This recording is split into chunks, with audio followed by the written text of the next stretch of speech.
Kita berjumpa dalam rancangan Misteri Jam 12 di Ria 897 FM.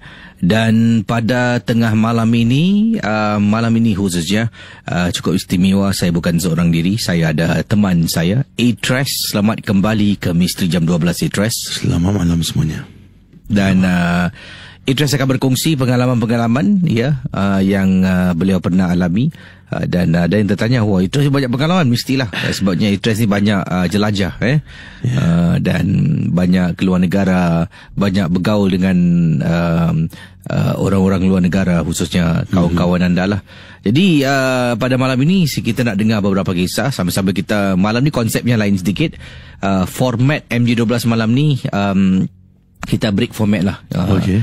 Yang mana kita akan juga tetap berkongsi pengalaman, tapi ada juga kita akan berborak-borak, bertanya pendapat pandangan. Jadi Atres, mungkin untuk memulakan kisah pada malam ini, anda tadi ada ceritakan beberapa orang rakan artis dari Indonesia yang pernah ceritakan sesuatu pada anda baru-baru ini ketika anda berada di seberang. Okey, kita mulakan cerita dekat Malaysia dulu. Di Malaysia, Di Malaysia. Dekat-dekat dulu lah ya. Jadi apa yang mungkin kisah apa yang diketengahkan ni? Okey, kita mulakan dengan cerita di mana saya bersama teman-teman dari kumpulan band Live Petals, band Singapura. Kita pergi short holiday di Port Dickson. Jadi waktu tu di Port Dickson memang niat kita ke sana untuk relax, buat lagu, berbual tentang industri dan juga barbecue lah. Jadi pada malam tu, yang malam pertama, kita sampai ke Port Dickson lewat malam, sekitar tengah malam, midnight. Kita sesat sedikit kerana tak jumpa rumah yang kita sewa, Airbnb. Kemudian lepas tu okeylah, akhirnya jumpa. Setelah lama pusing-pusing jumpa. And then rumah dia macam memang rumah disewakan lah kan. And then kita masuk, settle down, terus set up barbecue. Ini rumah anda katakan ni rumah teres lah. Rumah teres, dia rumah sebuah. Memang owner dia khas untuk sewakan ke orang for weekend. Jadi sebelah kiri kanan ni ada jiran sebelah lah. Ada, tapi banyak kosong. Belakang kita hutan. Oh, okey. Depan memang kosong, memang seram lah tempat dia. So memang tak expect. Kita ingat kan Port Dickson, rumah dia depan terus laut. Tapi memang tak diduga lah. So kita okey, tak apa. Tawakal, just okey lah, proceed je, carry on. Kemudian malam pertama, banyak anjing tempat tu, banyak anjing, main kucing. So kita continue barbecue. Di kawasan tu waktu malam ke atau sepanjang hari ada? Oh, sepanjang hari. Oh, okey. Tapi yang kita macam memang adalah feeling macam seram sikit kan. So malam tu kita barbecue. Kemudian tiba-tiba je, and this happened about 1 month ago. Tiba-tiba je anjing menyalak. So bila anjing tu menyalak, at first kita macam biasalah ni kan. Sekali budak-budak ni Live Petals ni pula mula cerita hantu. Pukul berapa tu? Sekitar 2 pagi, 2-3 pagi ada lah. So diorang dah mula cerita hantu. Kita macam okey, layankan, berbual. Sekali kan diorang kata kalau anjing menyalak, kita kena tengok anjing tu menyalak di daerah mana. Kerana selalunya kalau anjing tu menyalak ke daerah a certain angle, di situlah mungkin ada sesuatu. Jadi anjing tu mula menyalak kucing yang kita suap makan. Tiba-tiba lari. Dia lari kursi. Terus kita macam, jadi ini gambarannya. Anda berada di kawasan rumah-rumah teres. Betul. Di Sarawak. Tak, di Port Dickson. Di Port Dickson, maaf. Di Port Dickson, rumah-rumah teres, yang mana rumah-rumah teres kebanyakan sini dibeli untuk disewakan. Betul. Sebagai Airbnb lah. Airbnb. Dan belakang tu hutan. Jadi rata-rata kawasan tu sunyi lah. Sebabnya mungkin anda datang ni bukan pada waktu sibuk. Kalau waktu sibuk tu cuti sekolah, hujung tahun.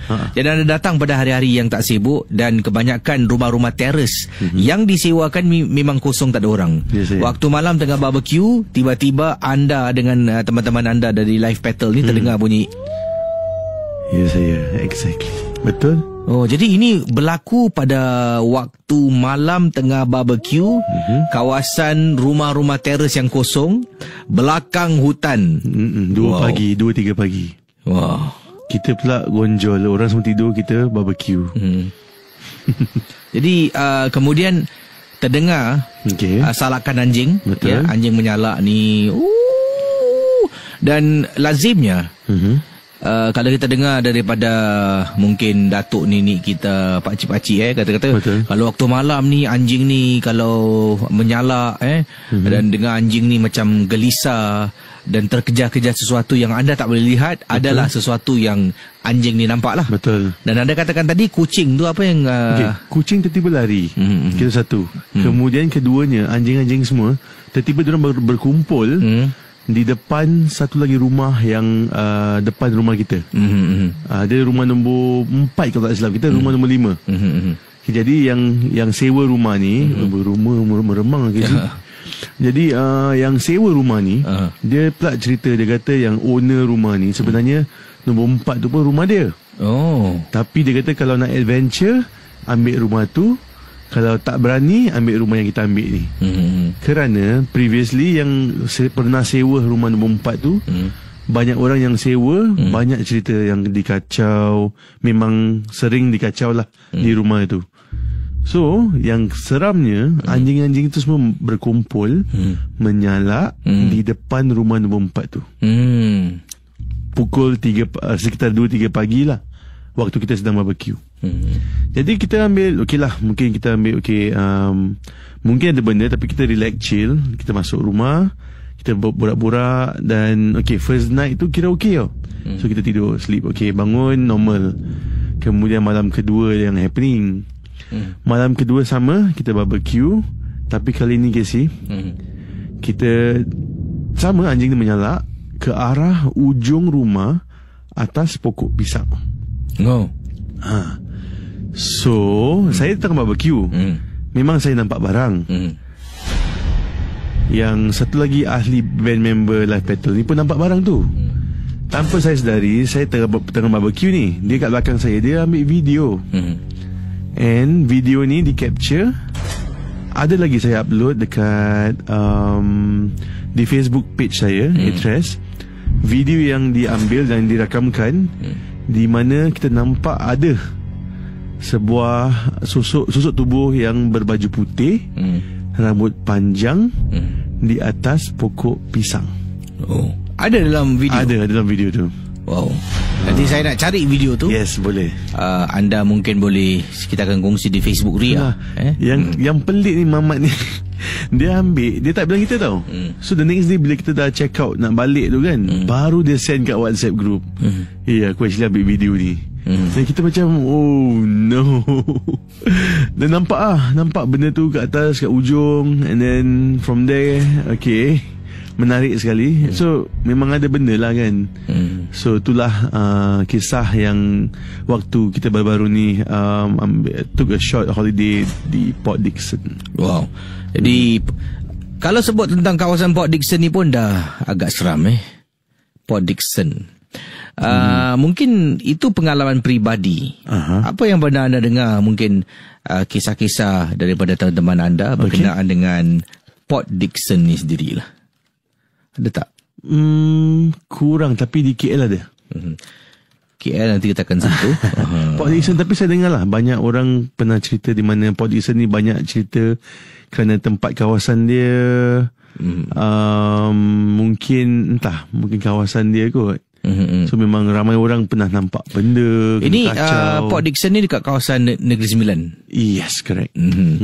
Jadi ada yang berkongsi katanya ini pengalaman tinggal di sebuah resort tepi laut di Port Dickson. Katanya saya ni tinggal di salah sebuah, saya tak nak sebut lah nama resort yang dikongsi sama ni. Dan cerita seram ni berlaku di salah sebuah apartmen ataupun hotel di Port Dickson. Kiriman daripada Ghazali yang berkongsi peristiwa yang menakutkan ini. Waktu tu saya dengan isteri dan seorang anak lah tinggal di sebuah resort ini. Dan resort ni bila masuk dalam ni macam rumah. Ada ruang tamu, ada bahagian pantry untuk masak, dan pemandangan luar balcony resort ni memandang dan boleh nampak laut lah. Ada kolam renang, swimming pool, dan di belakang tu berlatar belakangkan laut. Tepian pantai, cantik lah. Dan saya ni pula suka sangat kalau pergi ke resort daripada tinggal di hotel-hotel dekat bandar. Isteri saya pula tak suka, sebab isteri saya ni jenis yang kadang-kadang ni matanya tengok mood, tetapi ada kalanya senang nampak. Senang nampak benda-benda makhluk-makhluk gaib ni lah. Sensitif sikit. Dan lazimnya isteri saya kalau dah ternampak, dia akan diam. Dia tak pernah cakap, abang kat sini ada ni ke, takut ke. Tak, dia tak suka, dia akan diam. Jadi bila saya tengah bercakap dengan isteri, tiba-tiba dia diam. Dia tak reply, dia tak cakap apa-apa. Adalah tu dia ternampak sesuatu. Jadi bila saya katakan nak pergi resort, dia mati-mati macam tak nak tau, berbelah bagi lah. Tapi sejujurnya kita dah bercuti ke Malaysia khususnya berkali-kali, dan kali terakhir tu yang saya tinggal dekat resort, yang mana ini adalah kesukaan saya, adalah 5 atau 6 trip yang lalu. Jadi to be fair, isteri pun kata okey, tak apalah, isteri give in lah, sebab dah 5-6 trip kan. Asyik pergi bandar. Jadi saya kali ni nak betul-betul di resort, udara lain lah kan.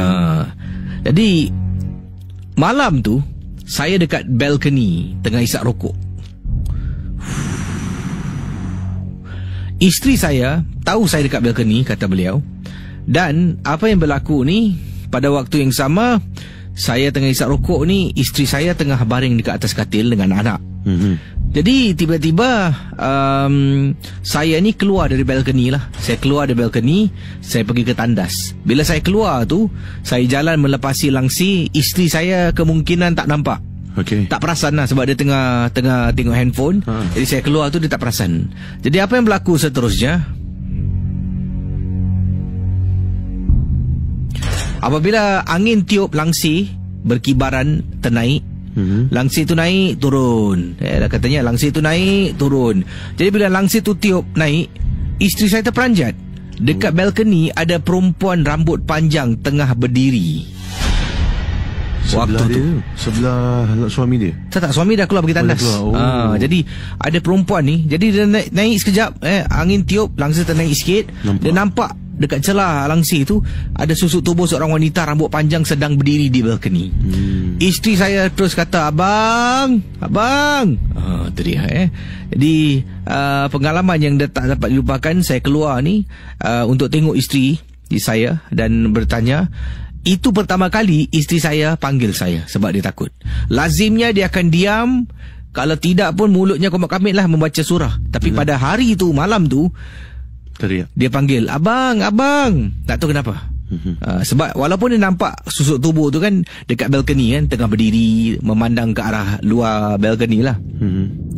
Yang membuat isteri saya memanggil apabila anak saya berbisik pada telinga isteri, katanya, mama, siapa perempuan dekat sebelah tu? Kali ni isteri saya tak nampak. Yang nampak anak saya. Isteri nampak perempuan tengah diri dekat balcony. Itu saja. Jadi isteri saya masih boleh maintain. Yang membuat isteri terus panggil abang, anak bisik, mama, siapa orang kat sebelah tu? Isteri toleh tak nampak orang, tetapi meremang bulu rumah. Itulah dia panggil abang. Saya pun keluar untuk tengok isteri yang sedang dalam keadaan ketakutan. Pada waktu itu saya masih tak faham, sebab bukan tabiat isteri kalau ternampak sesuatu menyeramkan panggil saya. Selalunya dia akan diam. Akhirnya keesokan pagi baru saya tanya pada isteri.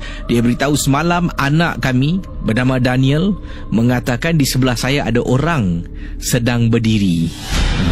Saya rasa itu kisah yang sangat seram tu, Gizi. Misteri Jam 12.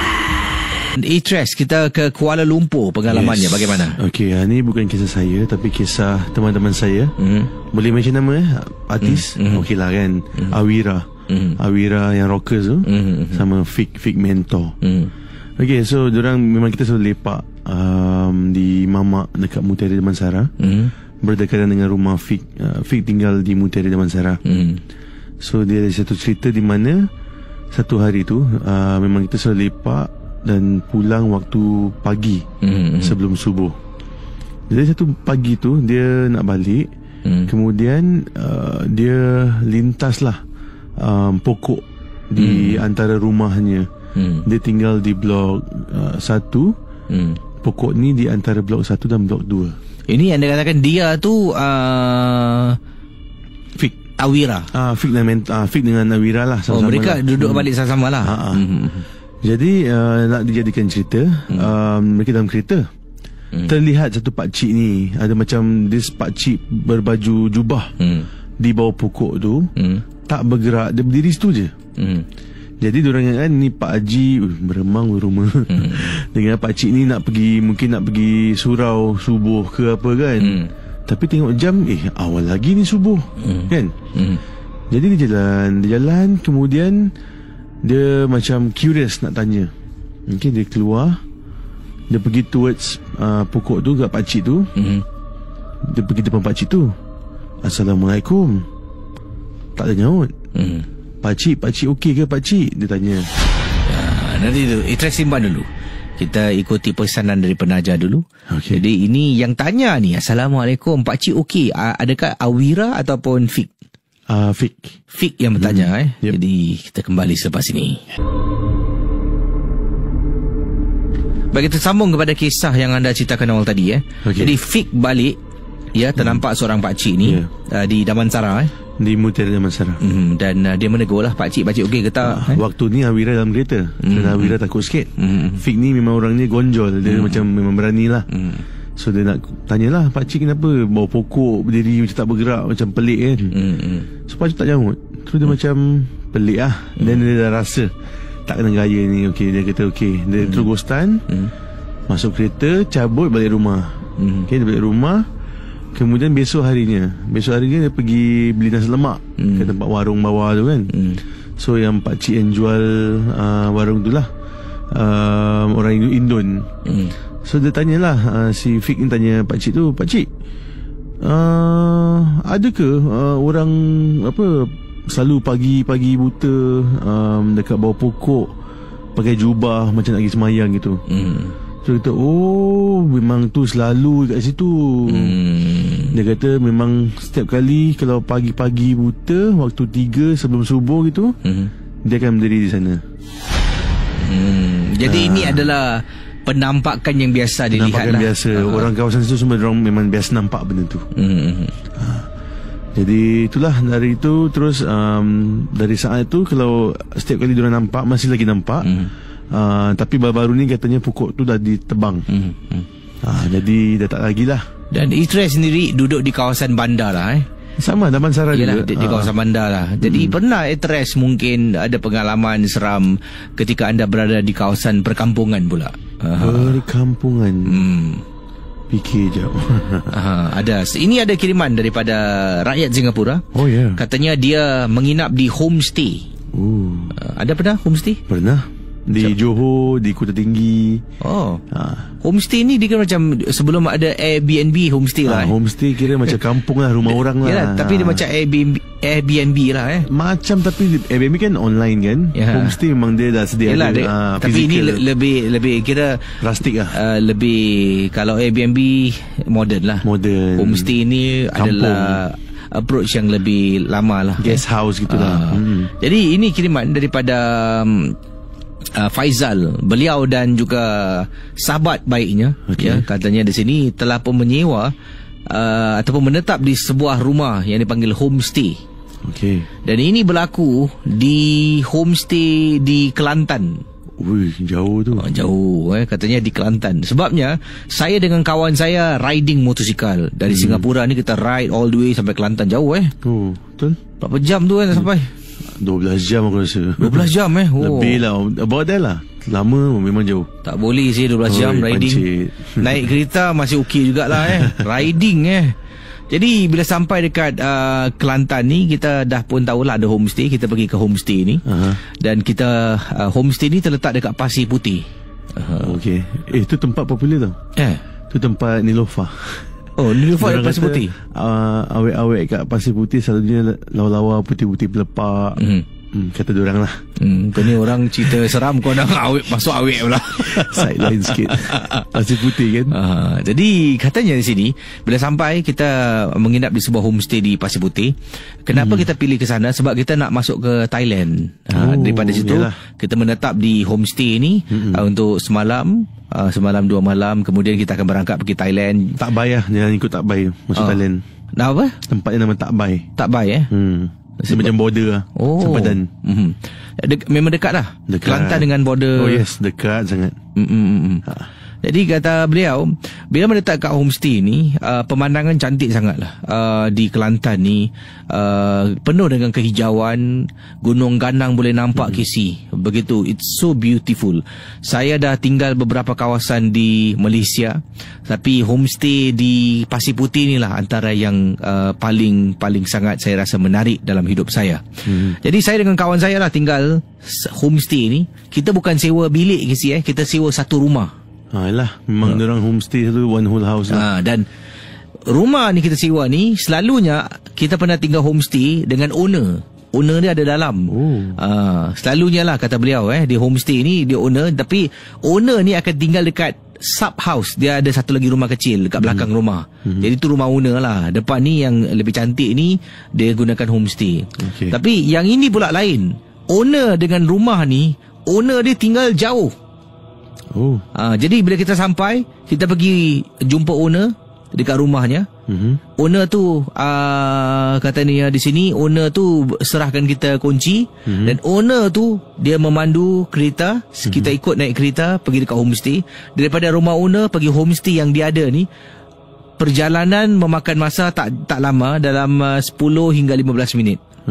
Jadi sampai, kita pun turun, dia pun buka pintu lah. Dan dia tunjuk lah, ni ruang tamu, ini sini, dalam sini, bilik ni, dalam homestay rumah ni, memang tak dibenarkan isap rokok. Sememangnya saya dengan kawan saya tidak merokok lah. Jadi dia pun, bila sampai dekat belakang, ada dapur. Dan dekat dapur ni dia kata lah, dapur ni peti ais boleh gunakan, nak masak apa boleh gedebak-gedebuk debu. Kemudian saya tunjuk. Pintu dapur ni, kalau nak pergi belakang boleh buka. Pintu ni tak boleh buka. Dia cakap lah, pintu dapur ni jangan keluar daripada sini. Kau nak pergi belakang macam mana? Untuk apa pergi belakang? Saja nak jalan-jalan. Tu kena keluar pintu depan lah. Jadi saya pun tak tanya kenapa lah. Mungkin atas ciri-ciri keselamatan lah. Rupa-rupanya dekat belakang tu, melalui pintu dapur, kalau buka pintu dapur ada shortcut jalan belakang. Kalau tidak, sekeliling rumah tu, nak jalan belakang kena jalan satu round di belakang kawasan tanaman-tanaman. Semak samun lah. Bukan, tanaman. Dia ada macam small garden katanya. Ada small garden. Jadi dia tak boleh cut through the garden. Situ dia dah tanam banyak pokok-pokok. Dekat belakang tu, bila buka je, saya dengan kawan saya pergi explore lah. Orang tu dah balik, kita pun jalan belakang. Jauh juga, pusing. Kenapa jalan jauh Pintu belakang boleh buka senang-senang. Rupanya dekat belakang tu, melalui pintu dapur, adalah dia bercocok tanam pokok-pokok pisang. Dan secara kebetulan waktu tu pisang dah berbuah. Dah ada jantung pisang. Jantung dia. Tinggal masa nak petik. Jadi apa yang berlaku, kita pun tak boleh ambil sembarang lah. Sebab tu bukan hak kita, kata Faizal. Saya dengan teman saya pun masuk balik lah dalam rumah. Ini berlaku pada waktu malam, katanya di sini. Faizal menceritakan, saya dengan kawan saya dah rancang lah. Nanti ini malam pertama, esok pagi kita akan bangun. Kita akan spend our time at Pasir Putih dulu. Dan kemudian malam kedua dan pagi tu kita akan berangkat terus masuk Thailand lah, kata perancangannya di sini. Apabila saya dengan teman saya tengah duduk malam yang pertama ni, bunyi cingkrik kuat. Casey kalau pergi kampung, Casey duduk dalam rumah, boleh dengar bunyi cingkrik yang begitu kuat. Seolah-olah ni Casey tengah pakai headphone mendengar sound effect bunyi cingkrik. Jadi saya tengah cakap dengan kawan saya, tengah bercakap dengan keadaan malam yang gelap, yang sunyi. Tiba-tiba dekat belakang dengar bunyi orang menangis datang daripada belakang rumah. Jadi macam mana saya tahu datang dari belakang rumah? Sebab waktu saya tengah bercakap dengan kawan saya, kita tengah duduk dekat meja makan, tengah makan dan minum. Dan tiba-tiba dekat belakang tu boleh dengar Casey, bunyi suara tangisan.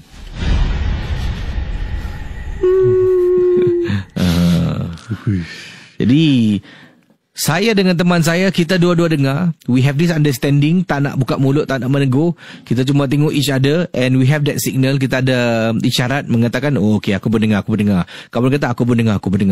Jadi okeylah, ingatkan dah habis malam tu. Masuk dalam bilik, kita tidur.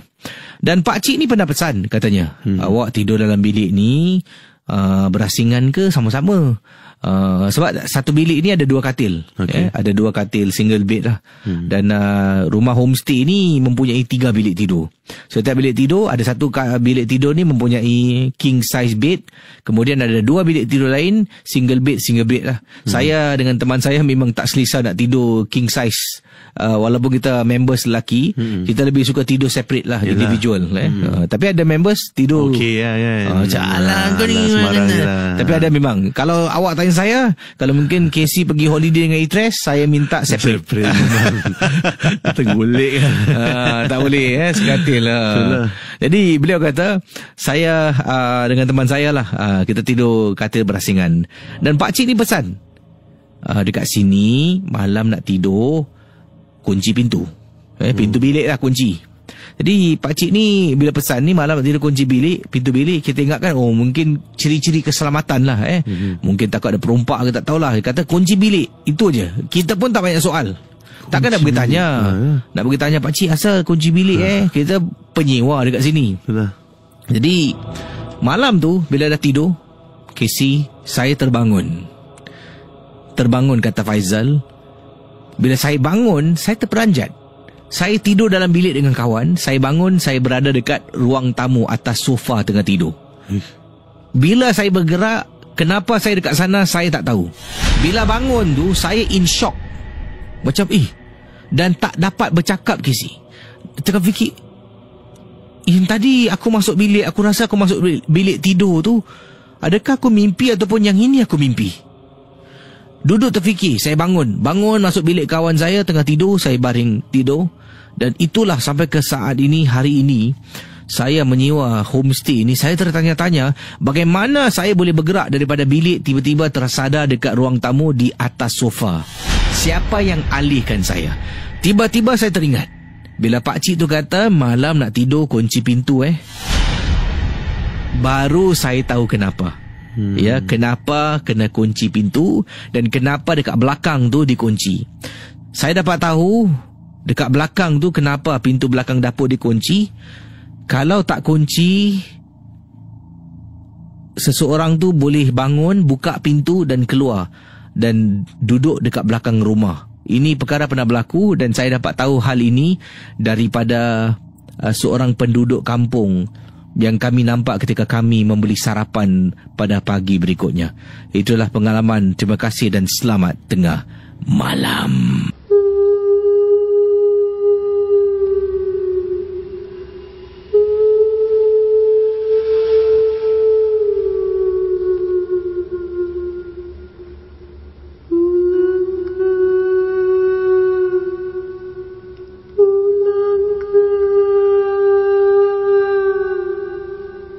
Jadi Itres, kisah selanjutnya tentang apa ni? Satu lagi kisah dan selepas ini kita akan berehat. Okey, kisahnya yang baru ni waktu tour saya di Indonesia.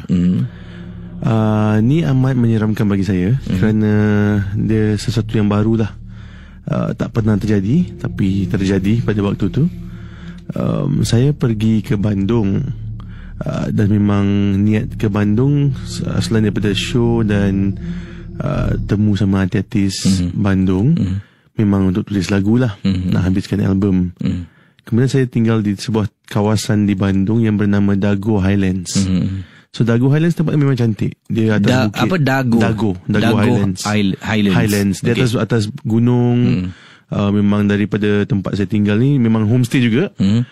Boleh nampak seluruh bandar Bandung. Jadi memang tempatnya terapeutik sangat, sejuk. Then the next day tu, owner rumahnya ajak saya pergi, teman dia lah dengan kawan-kawan dia, nak tengok tanah yang dia nak bawa saya ni. Dia terletak di gunung di seberang tau. So contohnya kalau saya berada di gunung A, tempat yang tapak yang dia nak tengok tanah ni di gunung C, pertengahan kita ada gunung B. Okay, So turun naik pergi Gunung C. Gunung ni memang tinggi sekali. Tak ada rumah kampung. Tempatnya memang sepi. Kosong lah tempatnya. So dah sampai tapak tanah yang dia nak lihat tu. Kemudian cantik lah, memang cantik sangat. Ada saya post gambar dia kat Instagram saya. Anda katakan cantik ni pemandangan. Kerana dia gunung, gunung ganang, kemudian sejuk. Anda berada di atas lah. Di atas lah, paling tinggi tu. Puncaknya lah. Puncak. Tak ada perumahan, cuma memang scenery lah, memang cantik sekali. Tapi saya pelik, saya nampak ada 2 structure macam shelter.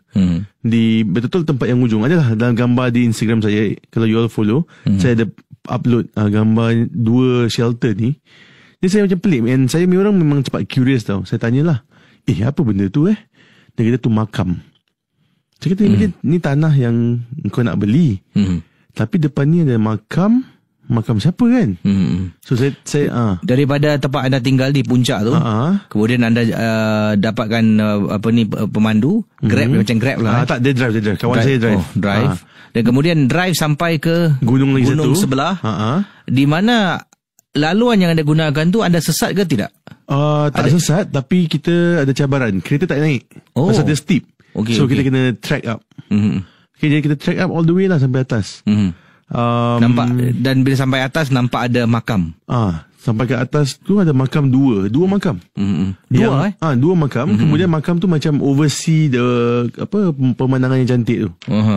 So saya tak pesu, saya senyap je lah. Saya kata makam lah, then kita balik. Yang peliknya, lepas tu malamnya saya pergi lepak dengan kawan saya di tempat restoran. Dan waktu balik, saya balik seorang. Saya book Grab. Ni yang pelik, ni yang seram lah bagi saya. So bila saya book Grab, saya letak lokasi Grab saya pick up tempat yang restoran saya berada, which is jauh kat bawah lah kan.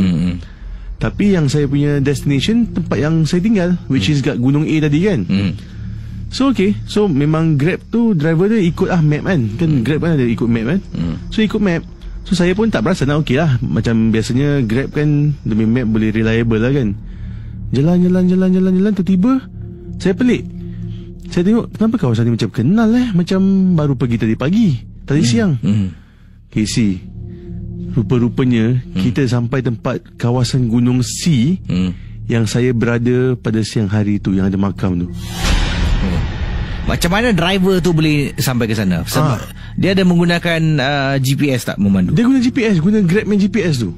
Tu yang pelik dia. Dan GPS ni mengarahkan pemandu ni untuk pergi ke tempat makam yang sama. Betul. Yang anda pergi mungkin pada awal sebelum ni. Siang hari ni tu, the same day.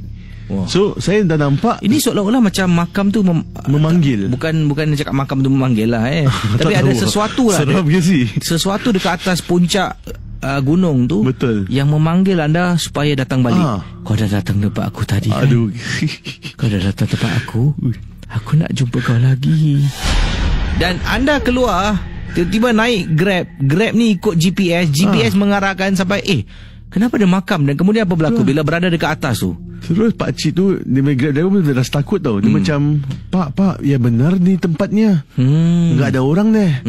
Terus saya kata, Pak, saya rasa kita salah jalan ni, Pak. Apa kata Bapak pusing, kita putar balik, kita pergi tempat resto tadi. Kita dari situ kita akan ambil tempat, nanti lebih-lebihannya saya bayar, enggak apa-apa.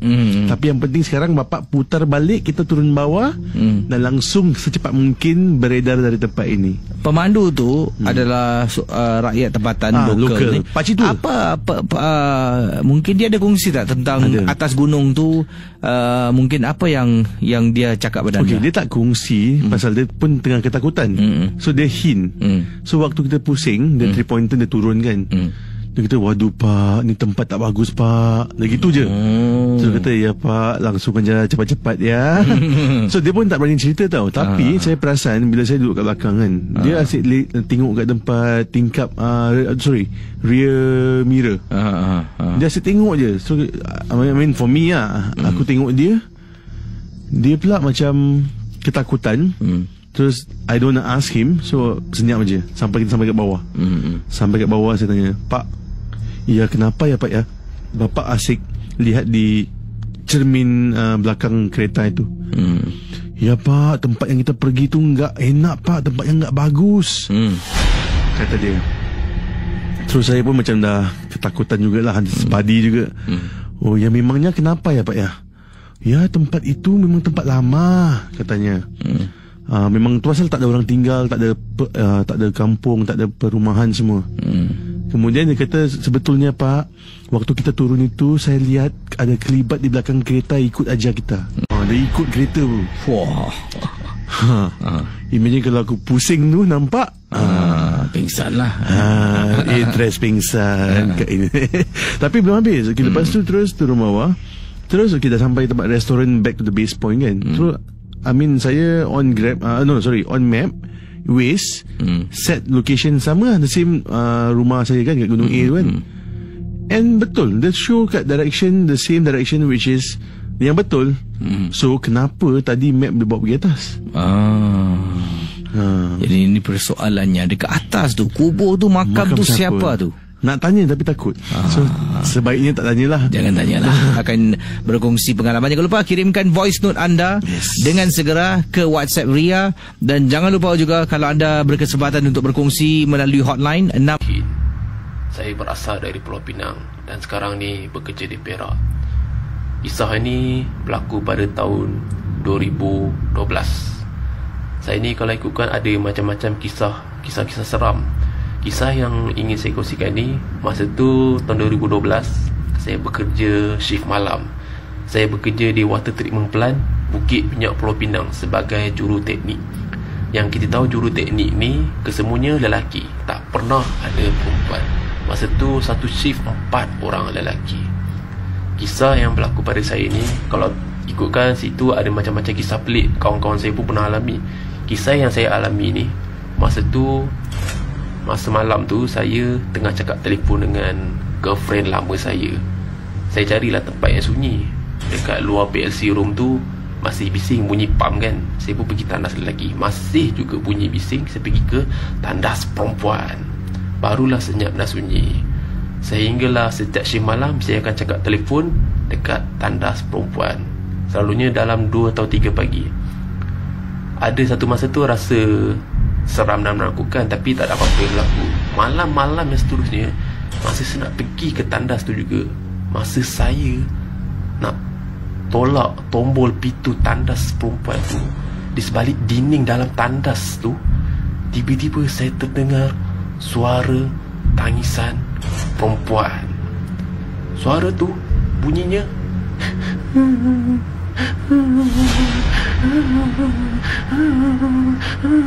memang sangat jelas bunyinya. Saya dah dengar tu, memang saya takkan teruskan lah ke dalam tu. Saya di sebalik dinding tu saya dah dengar, pun bunyi dah menakutkan. Saya pun lari dengan sekuat-kuat hati. Sambil cakap telefon, saya pun matikan telefon terus. Saya pun cerita dekat kawan-kawan dalam PLC room apa yang dah berlaku. Semua pun dah naik seram. Keesokannya salah seorang daripada kawan saya ni ajak saya ke tandas tu. Masa tu saya dengan dia pun masuk ke dalam tandas tu. Tiba-tiba badan kawan saya ni menggeletar, menggigil. Dan dia pun ajak saya keluar. Dia beritahu dekat saya, dia dapat merasakan ada benda lalu tembus ke dalam badan dia. Itulah kisah saya, Casey. Assalamualaikum. Waalaikumsalam. Itu dia kisah. Assalamualaikum Casey dan para pendengar MG12. Sebelumnya saya nak perkenalkan diri saya. Nama saya Pandi. Saya berasal dari Tanjung Batu, Kabupaten Karimun, Kepulauan Riau, Indonesia. Jadi pendek cerita, langsung aja Casey. Mungkin cerita saya ni pengalaman saya dulu waktu zaman saya sekolah, dan saya sekarang dah kerja. Jadi waktu tu ada keluarga teman saya ni buat acara nikah.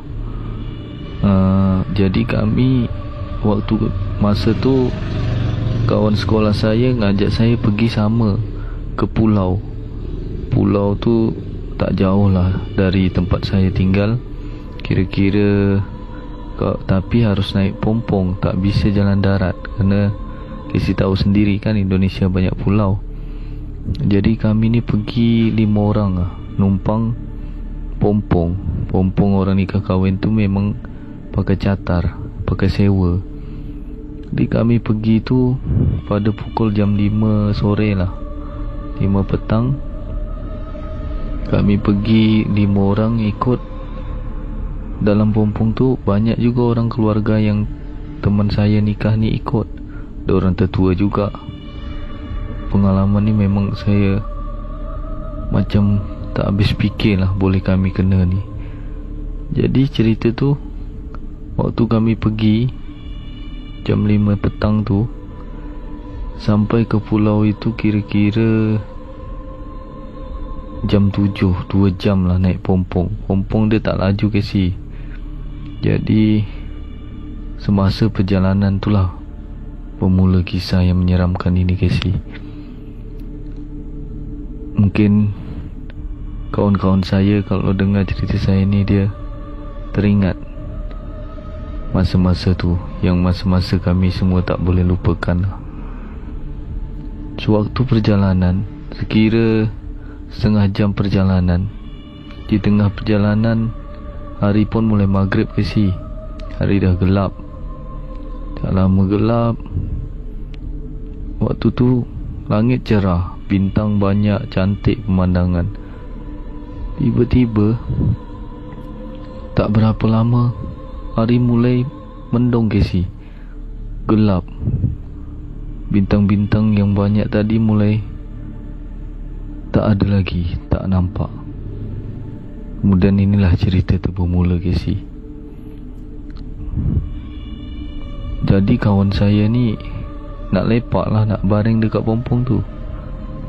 Tiba-tiba pas dia ngadap ke langit Casey, tak sangka Casey, rupanya ada mata hantu Casey. Mata hantu ni lah orang cakap dia macam api. Yang saya kira ni, kawan saya ni menyuit-nyuit saya. Dia bilang, Pat, cuba kau tengok dekat situ. Kau nampak tak yang aku nampak ni? Kata dia. Kau apa ni? Apa yang kau nampak? Rupanya Casey, memang betul. Jadi pada masa tu dikira dia aja yang nampak, tapi saya tengok saya juga nampak Casey. Ya Allah, kata saya, benda apa ni? Rupanya Casey, memang mata hantu tu betul ada Casey. Berapi Casey, mengelilingi bot kami. Jadi kami berdua ni diam-diam. Yang masa tu bot tu ada tutup, cuma kawan saya ni berlepak dekat depan. Saya ikutlah dengan dia kat depan tu. Depan tu tak ada tutup. Jadi kami berdua ni terpegun, tak bisa nak cakap apa-apa lagi Casey. Nengok, kata orang tu macam bola api Casey, tapi orang kampung saya bilang yang kami nampak ni adalah mata hantu Casey. Jadi mungkin para pendengar yang tahu atau pernah nengok tentang mata hantu ni dapat kongsi samalah Casey. Dan mungkin Casey pun pernah dengar tentang mata hantu yang ada kat laut ni. Itu aja Casey yang dapat saya ceritakan pada masa tu. Mohon maaf apabila cerita saya ni tak seram. Terima kasih Casey. Selamat malam para pendengar MG12. Bersama saya Pandi dari Tanjung Batu, Kabupaten Karimun, Kepulauan Riau, Indonesia. Assalamualaikum. Waalaikumsalam dari Pandi, Kabupaten Kepulauan Riau, Indonesia. Okay, Assalamualaikum Casey. Saya nak cerita. Ada sekali ada camp sekolah. And then masa tu saya nak pergi tandas. Masa tu kita orang baru je habis solo night. Solo night tu macam seorang-seorang duduk kat satu tempat, dan dia macam cikgu dah asing kan lah. So kita orang baru je lepas habis aktiviti tu pukul 12 tau. Lepas tu lepas habis aktiviti tu pergi pukul 2 pagi tu saya nak pergi tandas. Lepas saya bangun lah, bangun tidur, kejut kawan saya. Dalam game saya tu ada 3 orang termasuk saya lah. Tiba-tiba apa tu, dua orang tu tak nak bangun lah. Kawan-kawan saya tu semua tak nak bangun. Saya macam apa ni, aku nak pergi tandas kan, kenapa dia korang tak nak bangun. Lepas tu saya pergi je lah sebab dah tak tahan sangat kan. Lepas tu pergi minta dengan Pak Gad nak cakap nak pergi tandas. Memang ada Pak Gad yang macam jadi watchman lah kat situ. Memang dia jaga-jaga kita orang, jaga macam tengok lah pergerakan murid ke apa ke. Saya minta dengan Pak Gad tu, mula-mula dia tak kasih tau. Lepas dia kata saya memang dah tak tahan sangat, dia kasih je lah. Lepas tu saya pergi dekat blok D. Blok D tu blok darjah 6 lah, masa saya darjah 6. So saya pergi, dia ada 4 tingkat KC.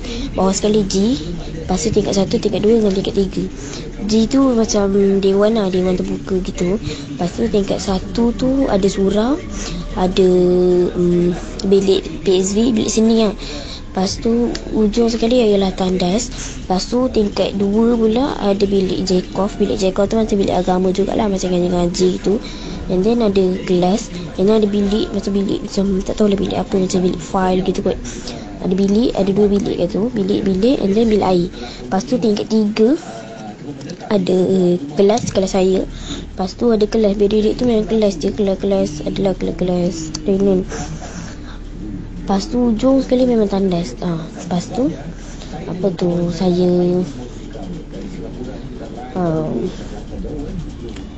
lepas saya pergi tandas yang kat tingkat 1 yang surau tu kan. Lepas tu dekat bilik PSV KC kan, memang jadi bila sampai dekat Kelantan ni, bilik PSV kan KC kan, bilik PSV, bilik seni tu memang keras tau KC tempat tu. Memang satu blok tu memang keras lah, saya nak cakap lah. Makin naik lagi atas makin lagi seram tau. So saya pergi tingkat 2, saya tingkat 1 tu je yang tempat surau tu kan. Lepas tu lalu dekat bilik PSV tu memang seram kat situ. So bila dekat bilik PSV tu ada macam satu tingkat tau. Tingkat tu memang dekat bilik PSV tu ada macam ada perempuan tau, putih anak lah, senang cakap lah. Ada putih anak kat situ. Dia selalu duduk kat satu tingkat tau. Ngam-ngam bila saya lalu tu, memang tingkat tu memang dah sedia ada terbuka tau, tingkat tu. So, macam tingkat lain semua tu tutup kecuali tingkat tempat dia memang duduk. Memang macam seram lah guys, memang oh my god gila lah. Lepas tu saya istighfar. Lepas tu tiba-tiba je dah rasa lain dah badan ni kan. Lepas tu saya baca ayat kursi cepat-cepat. Lepas tu tiba-tiba terdengar suara gitu, macam dia nyanyi tau, berdayu-dayu. Lepas tu saya lari apa pergi tandas, terbalik game ni. Okay, tu je Casey. Tadi adik kita berkongsi terima kasih bersungguh-sungguh dia bercerita Idris bagus. Tadi daripada adik Kai yang katanya beliau adalah pendengar setia MJ12 dari Johor Bahru di Tampoi. Tapi bagus tau adik tu cerita dia, macam betul berkubah-kubah cerita dia, and menarik lah cara dia penyampaian dia. Betul saya rasa take away dari adik tu, oh my god gila. Tapi pengalaman di sekolah tadi diceritakan oleh adik tu pengalaman di sekolah, dan sekolah ni memang banyak Idris. Ada sekolah ni kata tandas tingkat 4 sebelah ujung west, toilet jangan pergi. Ni dekat kita punya school lab, perpustakaan. Dia kata jangan pergi. Jadi kalau Idris sendiri di sekolah anda dulu tak sebut lah sekolah mana, tak payah sebut. Tapi selalu dekat kawasan mana yang menjadi mungkin menjadi tumpuan kalau kisah-kisah seramnya dekat kawasan ni sekolah ni? Dia 2, tandas ataupun kat fitness corner. Fitness corner. Ini di kawasan luar lah, outdoor Outdoor. Pasal ada pokok pisang. Selalu pokok pisang mesti pokok pisang. Pokok pisang memang tak boleh dipisahkan dengan hantu banyak Pisang betul. Dan saya pula kalau di sekolah saya dulu Sekolah saya yang orang ceritakan ada, sebenarnya sekolah saya tak ada orang cakap tempat seram, tapi ada satu tandas. Oh, tandas dia. Tandas tingkat 4 kalau tak silap. Okey. Sebab tandas tu jarang orang gunakan. Jadi macam itulah. Baik, kita terus bersama dengan Idris, pengalaman yang nak dikongsi sama berlaku di Indonesia.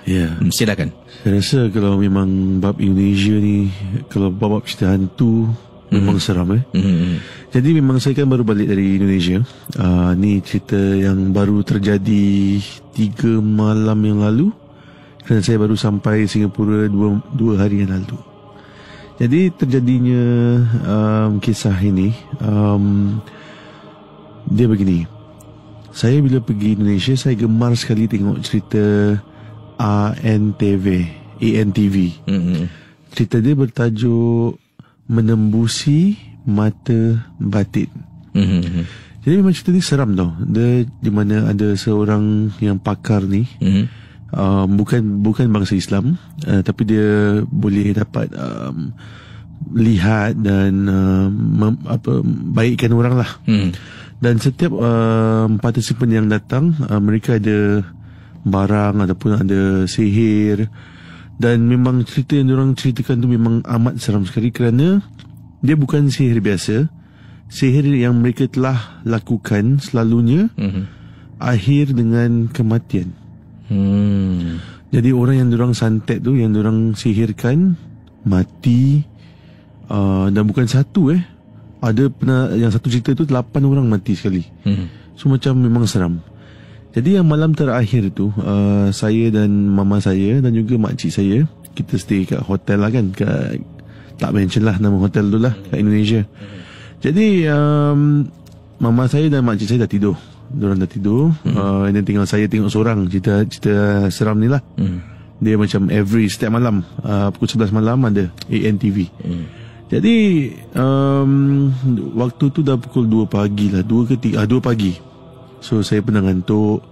Okey, daripada kat bawah lantai, okey, cerita pun dah habis. Saya off. Saya ingat lagi, saya bangun, saya off TV, terus saya pergi ke katil saya tidur. Okey, saya tidur. Dan memang tidur nyenyak. Dan pagi yang peliknya bila saya bangun, terus mama saya bising. Dia mengomel lah biasa kan. Dia kata, kenapa tidur tak tutup TV? So saya kata macam, sedangkan saya daripada bawah, saya bangun, saya off TV, saya naik atas katil. Jadi macam mana saya boleh tak off TV kalau sedangkan saya dah boleh bangun kan? Tapi katanya bila dia terbangun kerana ada suara perempuan mengilai dari TV.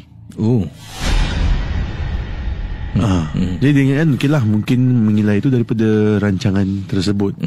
Tapi saya kata tak mungkin, kerana bila saya off, rancangan tu dah habis. Itu pasal saya off. Jadi terus dia pelik, saya pun pelik. Kita tengok each other.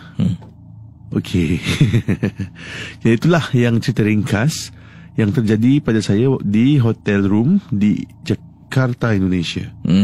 Dan cerita ANTV ni memanglah seram. Korang boleh pergi YouTube. Saya janji korang memang seram gila. Menembusi Mata Batin. Cerita memang seram. Menembusi Mata Batin Okay. Seram sekali. Yang ini kiriman yang saya terima ni, Tres. Ini daripada Lokman. Katanya, Assalamualaikum KC, dan kisah yang saya nak kongsi sama Lokman ceritakan ini. Saya ni seorang pengawal keselamatan. Saya ada kalanya bertugas seorang diri, dan ada kalanya saya ada kawan lah. Dan lazimnya kalau kerja malam ni selalunya seorang. Sebab tempat saya bertugas ni tak payah buat clocking. Cuma duduk dekat dalam office.